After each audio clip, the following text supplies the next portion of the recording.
সন্ধেবেলা খাওয়ার জন্য ঝটপট বানিয়ে ফেললাম সাবুর বড়া।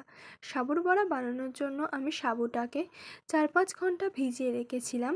এবারে আমি ওর উপরে সিদ্ধ আলু দিয়ে দিচ্ছি, আর দিয়ে দিচ্ছি আদা কুচি, কাঁচা লঙ্কা কুচি ও স্বাদমতো লবণ দিয়ে আমি সমস্তটা ভালোভাবে মেখে নেব। এবারে আমি অল্প অল্প করে নিয়ে হাতে করে ঘুরিয়ে ঘুরিয়ে একটা শেপ দিয়ে নেব।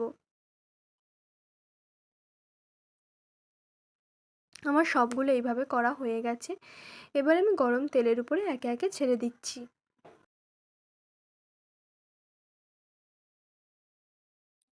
এক পিঠটা ভাজা হয়ে গেছে, আমি আর এক পিঠ উল্টে দেব। বড়াগুলো ভাজা হয়ে গেছে, এবার আমি এইগুলো তুলে নিচ্ছি। এই একইভাবে আমি সমস্ত বড়াগুলো ভেজে নেব।